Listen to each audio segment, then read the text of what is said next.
محترم بھائیوں اور پیاری بہنوں، اللہ تعالیٰ نے ہمیں ایک عظیم اور بابرکت مہینہ عطا فرمایا ہے جسے ماہ شعبان کہا جاتا ہے۔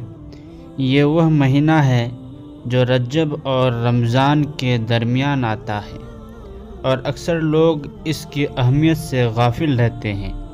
نبی کریم صلی اللہ علیہ وسلم نے فرمایا، یہ وہ مہینہ ہے جس سے لوگ غفلت برتتے ہیں، حالانکہ اس میں اعمال اللہ رب العالمین کی طرف اٹھائے جاتے ہیں۔ سوچئے، جس مہینے میں ہمارے اعمال اللہ کے حضور پیش کیے جاتے ہو، اور وہ مہینہ کتنا عظیم ہوگا۔ قرآن کی روشنی میں اللہ تعالیٰ قرآن مجید میں فرماتے ہیں، بے شک اللہ بہت زیادہ بخشنے والا ہے، نہایت مہربان ہے۔ ماہ شعبان دراصل مغفرت کا دروازہ ہے، رمضان سے پہلے خود کو پاک کرنے کا مہینہ ہے۔ نبی کریم صلی اللہ علیہ وسلم کا معمول حضرت عائشہ فرماتی ہیں، میں نے نبی اکرم صلی اللہ علیہ وسلم کو شعبان سے زیادہ کسی مہینے میں نفلی روزے رکھتے ہوئے نہیں دیکھا۔ یہ اس بات کی دلیل ہے کہ ماہ شعبان عبادت، روزے، توبہ اور تیاری کا مہینہ ہے۔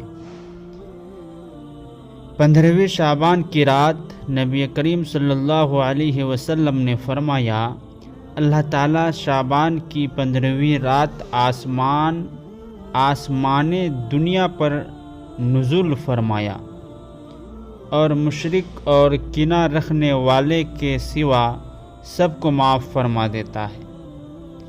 پیغام صاف ہے، دل صاف کرو، کینہ، حسد، بغض نکالو، اللہ سے سچی توبہ کرو۔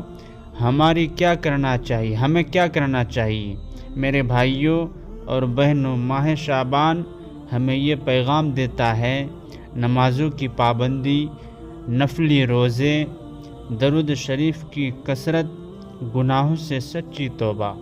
رمضان کی تیاری، یہ مہینہ رمضان کا دروازہ ہے۔ جو شعبان کو ضائع کر دے وہ رمضان میں بھی پیچھے رہ جاتا ہے۔ آئیے ہم عہد کریں کہ اپنے دل صاف کریں گے، اللہ سے اپنا تعلق مضبوط کریں گے، اور رمضان کا استقبال پاک دل کے ساتھ کریں گے۔ اللہ تعالی ہمیں ماہ شعبان کی قدر کرنے کی توفیق عطا فرمائے اور ہمیں رمضان تک سلامت پہنچائے۔ آمین یا رب العالمین۔